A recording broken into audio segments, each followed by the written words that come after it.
샬롬 로중 읽어주는 제입니다. 오늘은 12월 22일 목요일 로중입니다. 하나님을 찾는 사람들아, 그대들의 심장에 생명이 고동칠 것이다.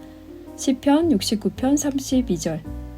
마리아는 사가랴의 집에 와서 엘리사벳에게 문안하였다. 엘리사벳이 마리아의 인사말을 들었을 때에 아이가 그의 뱃속에서 뛰놀았다. 엘리사벳은 성령으로 충만하였다. 누가복음 1장 40절 41절. 기뻐하는 하루 되세요. 샬롬 하울람. 예수님의 오심이 기쁨인 사람들이 있습니다. 반면에 예수님의 존재 자체가 부담 혹은 거북스러움인 사람들도 있습니다. 성경은 이 세상에서 힘있고 권세 잡은 자들이 예수님을 불편하게 여겼다라고 기록하고 있어요. 특히 종교 지도자들, 정치 지도자들이 예수님을 아주 불편하게 여겼습니다. 반면에 소위 불가촉 천민이라고 할 수 있는 무산계급, 아무것도 기댈 것이 없어서 이제 벼랑 끝에 몰린 사람들, 그래서 하나님만 의지할 수 있는 그런 사람들은 예수님의 오심을 기뻐했습니다. 오늘 함께 읽은 성경 말씀에 뱃속에 있던 세례 요한이 예수님을 보고 기뻐 뛰었다라고 되어 있죠. 어제 로중에서 사가랴 이야기를 나눴었습니다. 백성들은 밖에서 기도하고 있고 제사장인 사가랴는 성전에서 분향하고 있는 모습. 백성들이 어떤 기도를 했을까? 바로 그들이 주님이 필요한 사람이었고 세례 요한은 그 기도 끝에 탄생한 아이입니다. 그래서 예수님을 보자마자 기뻐 뛰었겠죠. 오늘 우리는 어떤 삶의 자리에 있습니까? 주님의 오심이 기쁨입니까? 아니면 부담스러움입니까? 간절히 소망하기는 우리 서로 공동체 모두가 함께 손잡고 주님의 오심을 기뻐하며 기다리면 좋겠습니다. 오늘도 좋은 하루 되시고요. 계속해서 새한글 성경 요한계시록 16장 함께 읽으시면 좋겠습니다. 낭독은 유윤희 집사님이 해주십니다. 코로나 조심하세요. 16장. 또 나는 들었습니다. 성전으로부터 큰 소리가 났습니다. 그 소리가 그 7 천사에게 말했습니다. 가서 하나님의 분노가 담긴 7개 그릇을 땅에 쏟아부으라. 이에 첫 번째 천사가 나가서 그의 그릇을 땅에 쏟아부었습니다. 그러자 위험한 악성 부스럼이 짐승의 표를 몸에 새겨놓고 짐승의 형상에 엎드려 절한 사람들한테 생겨났습니다. 또 두 번째 천사가 그의 그릇을 바다에 쏟아부었습니다. 그러자 바다가 피가 되었는데 죽은 사람의 피 같았습니다. 그리고 생명 가진 바다 생물이 다 죽었습니다. 또 세 번째 천사가 그의 그릇을 강들과 물샘들에 쏟아부었습니다. 그러자 물이 피가 되었습니다. 또 나는 들었습니다. 물을 맡은 천사가 말했습니다. 주님은 정의로우십니다. 오, 이제도 계시고 전에도 계셨던 분, 거룩하신 분. 이런 심판을 주님이 내리셨기 때문입니다. 성도들과 예언자들의 피를 그들이 쏟게 하였으므로 주님이 그들에게 피를 주어 마시게 하신 것입니다. 그들은 그런 벌을 받아 마땅합니다. 또 나는 들었습니다. 제단이 말을 했습니다.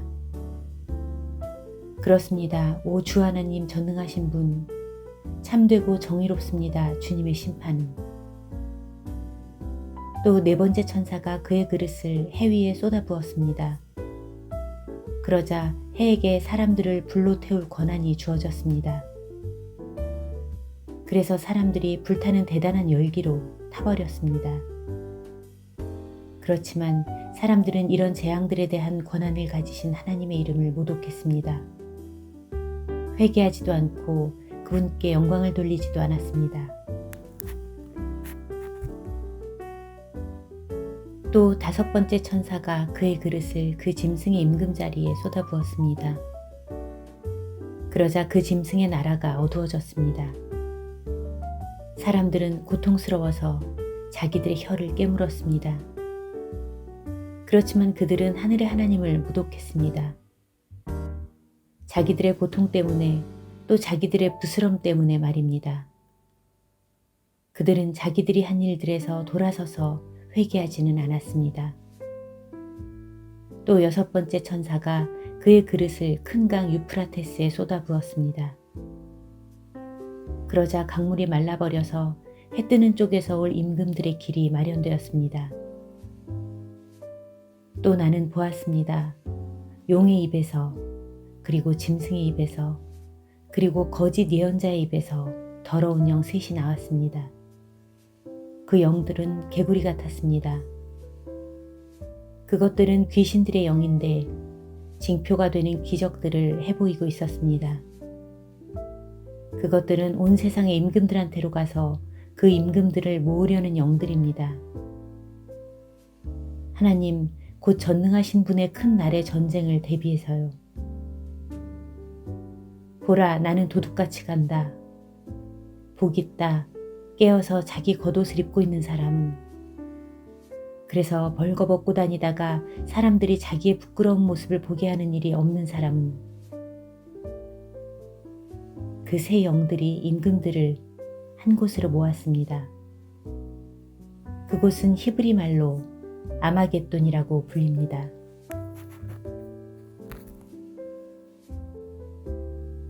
또 7번째 천사가 그의 그릇을 공중에 쏟아부었습니다. 그러자 큰 소리가 성전 안쪽 임금 자리에서 들려왔습니다. 그 소리가 말하기를 이제 다 이루어졌다 했습니다.